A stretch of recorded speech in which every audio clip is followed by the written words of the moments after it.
The Book of Habakkuk. Chapter 1. The prophecy that Habakkuk the prophet received. How long, Lord, must I call for help? But you do not listen. Or cry out to you, violence. But you do not save? Why do you make me look at injustice?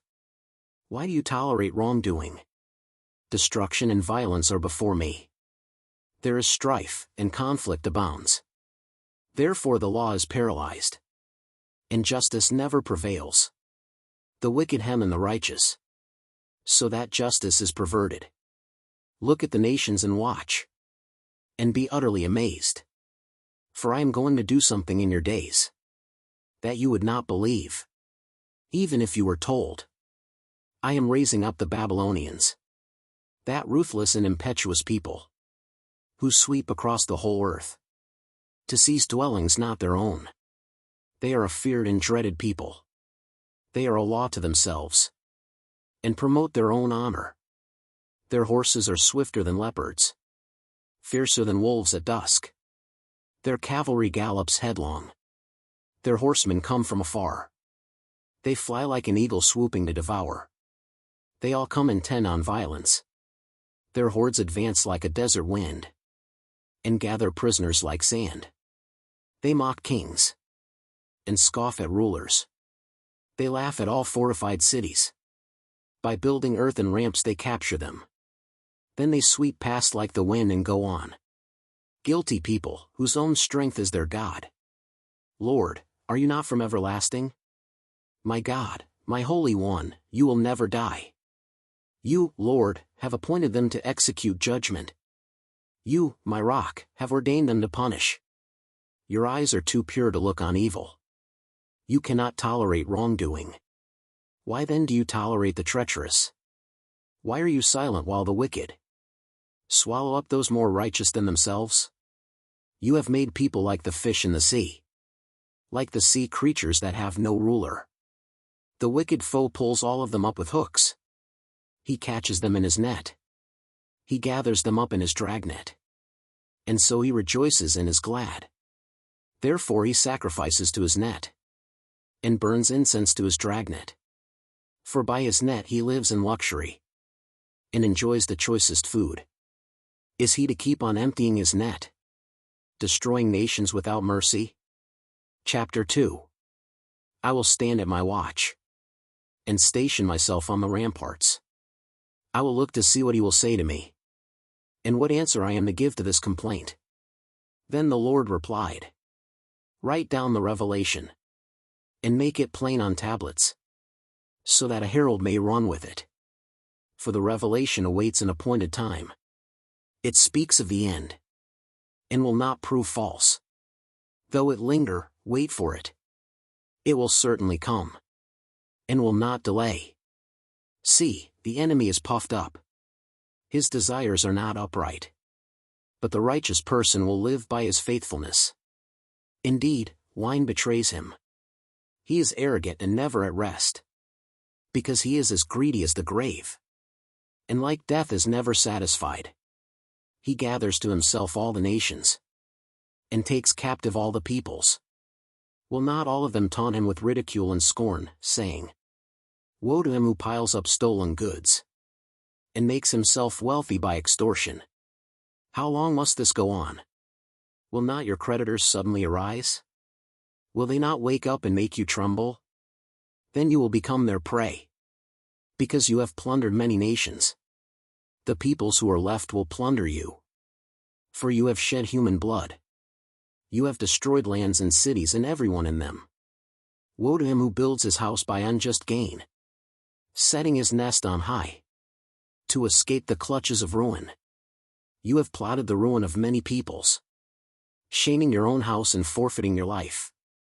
The stones of the wall will cry out, and the beams of the woodwork will echo it. Woe to him who builds a city with bloodshed, and establishes a town by injustice. Has not the Lord Almighty determined that the people's labor is only fuel for the fire, that the nations exhaust themselves for nothing? For the earth will be filled with the knowledge of the glory of the Lord, as the waters cover the sea. Woe to him who gives drink to his neighbors, pouring it from the wineskin till they are drunk, so that he can gaze on their naked bodies. You will be filled with shame instead of glory. Now it is your turn. Drink and let your nakedness be exposed. The cup from the Lord's right hand is coming around to you, and disgrace will cover your glory. The violence you have done to Lebanon will overwhelm you, and your destruction of animals will terrify you. For you have shed human blood. You have destroyed lands and cities and everyone in them. Of what value is an idol carved by a craftsman, or an image that teaches lies? For the one who makes it trusts in his own creation. He makes idols that cannot speak. Woe to him who says to wood, come to life, or to lifeless stone, wake up. Can it give guidance? It is covered with gold and silver. There is no breath in it. The Lord is in his holy temple. Let all the earth be silent before him. Chapter 3. A prayer of Habakkuk the prophet. On Shigionoth. Lord, I have heard of your fame. I stand in awe of your deeds, Lord. Repeat them in our day. In our time make them known. In wrath remember mercy. God came from Teman, the Holy One from Mount Paran. His glory covered the heavens, and his praise filled the earth.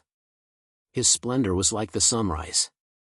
Rays flashed from his hand, where his power was hidden. Plague went before him. Pestilence followed his steps. He stood and shook the earth. He looked and made the nations tremble. The ancient mountains crumbled, and the age-old hills collapsed. But he marches on forever. I saw the tents of Cushan in distress, the dwellings of Midian in anguish. Were you angry with the rivers, Lord? Was your wrath against the streams? Did you rage against the sea, when you rode your horses and your chariots to victory? You uncovered your bow. You called for many arrows. You split the earth with rivers. The mountains saw you and writhed. Torrents of water swept by. The deep roared and lifted its waves on high. Sun and moon stood still in the heavens, at the glint of your flying arrows, at the lightning of your flashing spear. In wrath you strode through the earth, and in anger you threshed the nations. You came out to deliver your people, to save your anointed one. You crushed the leader of the land of wickedness. You stripped him from head to foot. With his own spear you pierced his head, when his warriors stormed out to scatter us, gloating as though about to devour the wretched who were in hiding. You trampled the sea with your horses, churning the great waters. I heard and my heart pounded. My lips quivered at the sound. Decay crept into my bones, and my legs trembled. Yet I will wait patiently for the day of calamity, to come on the nation invading us.